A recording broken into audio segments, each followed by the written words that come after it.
These grip socks are better than TRUSox and have definitely been created with a pro player mindset, in my opinion. Doesn't mean they're perfect, but I'm really enjoying them. Let's find out where they rank. So what we have here are the TRUSox grip socks, which is very hard to say, and there's actually two different tiers of sock.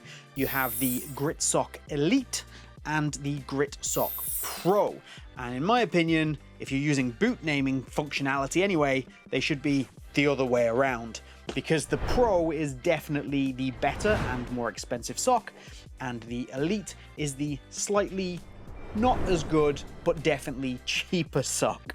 We're going to start by looking at the Pro because, like I say, it's better, and this is definitely my personal favorite and the TRUSox killer.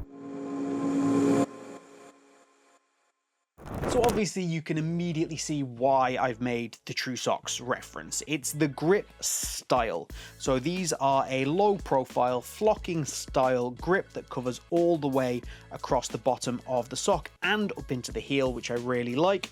And they have those same grips on the inside. So that's material grips, both sides of the sock, which means that it doesn't get in your way. You don't have to worry about it. And they work pretty much no matter what the conditions, and in actual fact, when they get a bit wet, they perform even better. If you've watched the channel for a little while, you know that this style of grip I think is fantastic and far beyond what you're getting from most of the silicone or rubber based grip socks. So I absolutely love that. However, it does come with a small downside. That downside relates to the fit, and it means that this bottom section of the sock has very little give in it. So feels very stiff out of the box. And here's the pair that I've been using most of the time, and that hasn't alleviated at all. So you need to make sure that you get the right size. There are 3 different sizes available, which I absolutely love. I think that's really fantastic, but that lack of stretch under the sock does mean that you're not getting a full 360 compression wrapped fit. You are very reliant on the shape of the sock. Now, they do fit me particularly well. I have found that I maybe could do with a little bit more compression or a little bit more adjustability through the heel of the sock, where you do find, again, you don't have much outside of what shape the sock is. But for me, it's working. For you, make sure you get the right size, and hopefully that works out for you as well. The top of the foot of the sock is actually a lot better. You've got a little bit more give in there, a little bit more stretch. But again, even with this particular area here, this compression band, which does run all the way around the sock, the way that it's built means that you don't get 360-degree compression. So you are more reliant, in my opinion, on the grips than you are on the overall fit of the sock, which is an interesting balance that they've just about got right. The neck of the sock is in a TRUSox style, but it's being done in a very nice way. It doesn't overstretch, so you find a lot of socks that have this particularly ribbed design, they really stretch out, but again here does a good job and the compression isn't bad. This little section across the top here, designed to just hold on to your calf, I think does a really nice job, and it's been designed in such a way that it even feels like there's a little bit of extra padding in that midsection, which makes it very comfortable. So the socks stay up and overall feel pretty good. There is a slight change in the material design up the back of the sock here, which I don't think makes a particularly big difference, but potentially there for a little bit of extra breathability. Overall, that is better than you would expect for a sock that looks like that, but it's not blowing my mind. It's absolutely fine.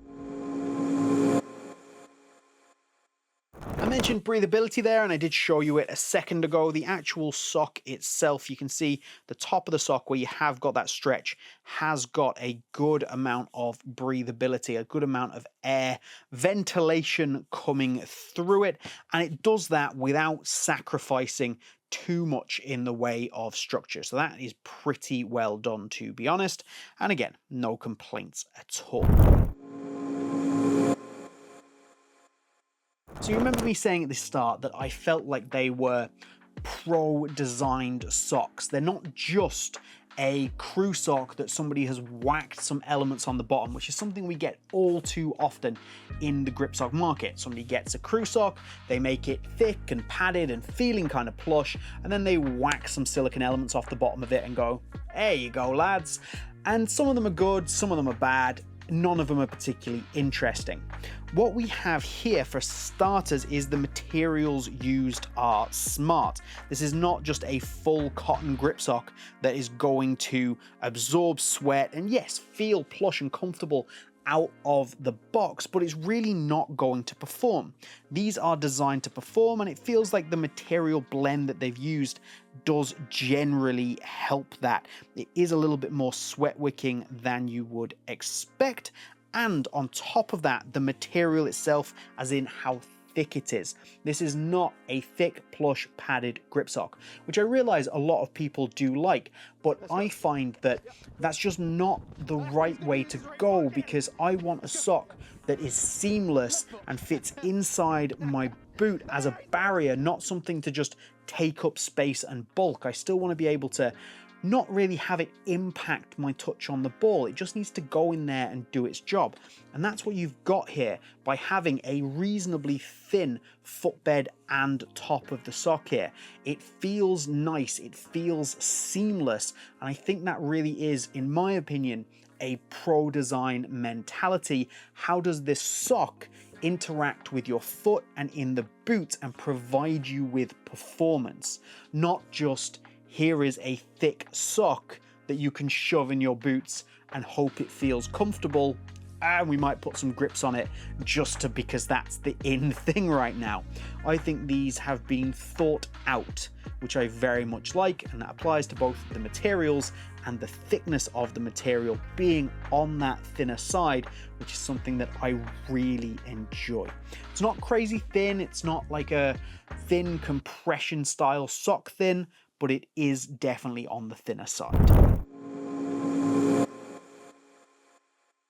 Now these have had a good old run out, so I can actually give you a little bit of durability information. This is the pair that I have been using the most, and you can kind of see some marking on the grips here, but I have to give huge props for how these grips are obviously adhered to the material, whatever process has been used, because these are not coming off. They are absolutely not going anywhere. There's not even a sign of flaking, and then on top of that, they haven't actually impacted the material on the bottom of the sock at all either.